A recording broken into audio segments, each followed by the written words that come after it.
Hello friends, আশা করি তোমরা সকলে খুব ভালো আছো। মনের চ্যানেলে তোমাদের সবাইকে জানাই অনেক স্বাগত।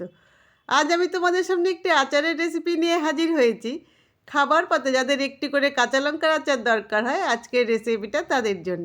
আমি খুব সিম্পল ওয়েতে তোমাদের এটি তৈরি করে দেখাবো। এটি তৈরি করা যতটা সহজ, খেতে হয় কিন্তু ততটাই টেস্টি।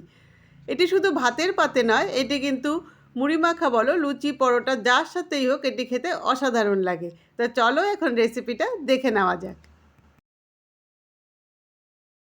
সবার প্রথমে আমি কিছুটা কাঁচা লঙ্কা নিয়ে সেটাকে খুব ভালো করে ধুয়ে নিয়ে রোদের মধ্যে 2 থেকে 3 ঘন্টা খুব ভালোভাবে শুকিয়ে নিয়েছি, যাতে এই কাঁচা লঙ্কার মধ্যে কোনো রকম জল না থাকে। এরপর সেই কাঁচা লঙ্কাগুলোকে নিয়ে আমি মুখটা খুব ভালোভাবে আগে চিড়ে দেব, যাতে এই মশলার সমস্ত স্বাদ আর গন্ধ এই কাঁচা লঙ্কার মধ্যে খুব ভালোভাবে ঢুকে যেতে পারে। এরপর কাঁচা লঙ্কা কেটে নিয়ে আমি গ্যাসে কড়াই বসিয়ে দিয়ে শুকনো কড়াই কিছু মশলা ভেজে নেব। তো সবার প্রথমে আমি এখানে নিয়ে নিয়েছি কিছুটা কালো সর্ষে। এবার খুব কম আঁচে এই কালো সর্ষেগুলো হালকা করে ভেজে নেব। এখন আমি ভেজে নেব পাঁচফোড়ন। আমি এখানে যতটা সর্ষে নিয়েছিলাম পাঁচফোড়ন ঠিক ততটাই নিয়েছি। তো এখন খুব কম আঁচে পাঁচফোড়নটাকে একদম লাল লাল করে ভেজে নেব। যতক্ষণ না এই পাঁচফোড়নের থেকে সুন্দর একটা গন্ধ বেরোতে শুরু করে, ততক্ষণ কিন্তু আমি কম আঁচে এটা এভাবেই কিন্তু ভেজে নেব। আর আমি নিয়ে নেব কয়েকটা শুকনো লঙ্কা। আর শুকনো লঙ্কাগুলোকেও খুব ভালো করে ভেজে নেব। আর সমস্ত মশলা যখন খুব ভালোভাবে ঠান্ডা হয়ে যাবে, তখন আমি সেগুলোকে মিক্সির মধ্যে ভালো করে গুঁড়ো করে নেব। এখন আমি ভেজে নেব কিছুটা নুন, কেননা নুন ভেজে না নিলে আচার নষ্ট হয়ে যাওয়ার সম্ভাবনা থাকে। এরকম ছোট ছোট জিনিস কিন্তু আচার তৈরির সময় একটু খেয়াল রাখতে হবে। সমস্ত মশলা যখন খুব ভালো করে ভাজা হয়ে যাবে, আমি তখন কড়াইয়ে দিয়ে দেবো কিছুটা তেল। কড়াই তো গরমই আছে, তো তেলটা দিয়ে এখন আমি গ্যাসটাকে অফ করে দেব। এই আচার তৈরি করতে আমার লাগবে আর কিছুটা ভিনিগার।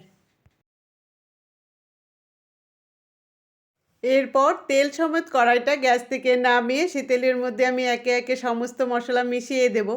তো সবার প্রথমে আমি এখানে দিয়ে দেব আমি কালো সর্ষে আর শুকনো লঙ্কা একসঙ্গে বেটে নিয়েছিলাম, সেই মশলাটা দিয়ে দেব। এরপর আমি এর মধ্যে দিয়ে দেব পাঁচফোড়নের গুঁড়ো। আর আমি দিয়ে দেব 1 চামচ হলুদ, 1 চামচ নুন, 1 চামচ সাদা নুন, 1 চামচ কালো নুন।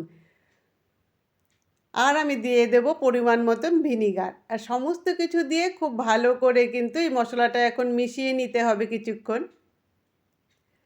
আর মশলাটা মেশাতে মেশাতে কিন্তু এর মধ্যে খানিকটা করে ভিনিগার দিয়ে দিতে হবে। তো এইভাবে ভিনিগার দিয়ে দিয়ে পুরো মশলাটা আমি কিন্তু খুব ভালো করে একবার মিশিয়ে নেব।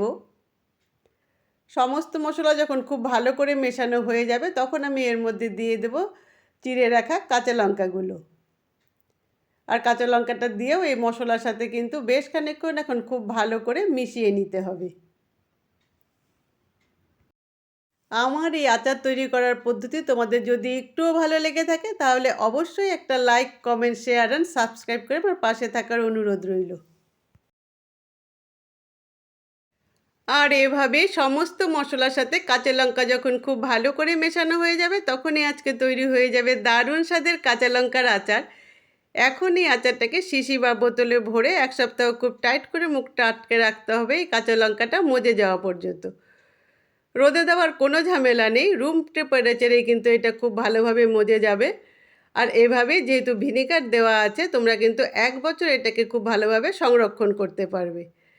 আজ তো এটুকুই থাকলো। এরপর আবার তোমাদের সঙ্গে দেখা হবে পরবর্তী রান্নায়। ততক্ষণের জন্য তোমরা সবাই ভালো থেকো, সুস্থ থেকো, আনন্দে থেকো আর স্মাইল উইথ মনের সঙ্গে থেকো। Tata, bye bye.